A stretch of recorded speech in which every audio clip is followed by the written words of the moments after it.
আপনারা দেখছেন breaking news. কাজ দিল না রাম মন্দির, মোদি ম্যাজিক মিলল না বুথ ফেরত সমীক্ষা, এবার কেন্দ্রের শরিক নির্ভর মোদি। এক দেশ এক ভোট অভিন্ন দেওয়ানি বিধি কার্যকরের অঙ্গীকার ছিল 400 পার স্লোগান কার্যকরের লক্ষ্য, কিন্তু অষ্টাদশ লোকসভার ফল জানিয়ে দিল এই প্রথমবার সহযোগীদের সমর্থনের উপর নির্ভর করে সরকার গড়তে হবে বিজেপিকে। রামমন্দির নির্মাণ, 370 ধারা বিলুপ্তি, নাগরিকত্ব সংশোধনী আইনের সিএএ প্রতিশ্রুতি পূরণের দাবি ছিল। এক দেশ এক ভোট অভিন্ন দেওয়ানি বিধি কার্যকরের অঙ্গীকার ছিল 400 পার স্লোগান কার্যকরের লক্ষ্য, কিন্তু অষ্টাদশ লোকসভার ফল জানিয়ে দিল এই প্রথমবার সহযোগীদের সমর্থনের উপর নির্ভর করে সরকার গড়তে হবে বিজেপিকে। মাত্র 11.5 মাস আগে গড়া বিরোধী জোট, যাকে প্রচার পর্বের আগাগোড়া কটাক্ষ করে এসেছেন মোদী সহ বিজেপি নেতারা, আটকে দিন পদে নিরঙ্কুশ সংখ্যাগরিষ্ঠতার পথ। 545 আসনের 2টি মনোনীত আসন সহ লোকসভায় সংখ্যাগরিষ্ঠতার জন্য প্রয়োজন 273টি। বিজেপি এককভাবে জিততে চলেছে 241টি। তাদের নেতৃত্বাধীন জোট এনডিএ 293। অন্যদিকে এই লোকসভা নির্বাচন জাতীয় রাজনীতিতে কার্যত পুনরুত্থান হলো কংগ্রেসের। তারা পেতে চলেছে 99টি আসন। ইন্ডিয়া জলিতে 233। বিরোধী দলনেতার পদের জন্য লোকসভায় 55টি আসনের জেতা প্রয়োজন, কিন্তু 2014, 44 এবং 2019 52টি আসনের জেতা কংগ্রেস সংসদীয় বিধি অনুযায়ী সেই মর্যাদা পায়নি।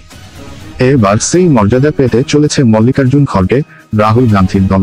দেশের 3 বৃহত্তম রাজ্য জনসংখ্যার নিরিখে উত্তরপ্রদেশ, মহারাষ্ট্র এবং পশ্চিমবঙ্গে পরাস্ত হয়েছে বিজেপি। উত্তরপ্রদেশের সমাজবাদী পার্টি কংগ্রেসের জোট, মহারাষ্ট্রে কংগ্রেস, শিবসেনা, উদ্ধব ঠাকরে, এনসিপি, শরদ পাওয়ার এর মহাবিকাশ অঘাড়ি ধাক্কা দিয়েছে মোদীর দলকে। বাংলায় সেই দায়িত্ব একা পালন করেছে মমতা বন্দ্যোপাধ্যায়ের তৃণমূল। মাত্র 1 বছর আগে গড়ে ওঠে কংগ্রেস, তৃণমূল, বামসহ বিভিন্ন আঞ্চলিক শক্তির যৌথ মঞ্চ Indian national developmental inclusive alliance, যে জোটের যার নামকরণে তৃণমূল নেত্রীর গুরুত্বপূর্ণ ভূমিকা ছিল বলে বিরোধী শিবির সূত্রের খবর। ফল যথেষ্ট ইঙ্গিতবাহী বলে মনে করছেন রাজনৈতিক পর্যবেক্ষকদের একাংশ। আসন সমঝোতার পরিসর বাড়লে এবং তা মসৃণতর হলে বিহার, দিল্লি এমনকি মহারাষ্ট্রেও ইন্ডিয়ার ফল আরও ভালো হতো বলে মনে করছেন রাজনৈতিক মহলের অনেকে। ভোটের পাটিগণিত বলছে, মহারাষ্ট্রের বিআর আম্বেদকরের পৌত্র প্রকাশের দল বঞ্চিত বহুজনকে অঘারিকের সঙ্গে পেলে কার্যত নিশ্চিহ্ন করে দিত পার্থ বিরোধী জোট। বিহারে আরজেডি প্রধান লালুর পুত্র তেজস্বী আর একটু নমনীয় হলে সুফল পেত ইন্ডিয়া।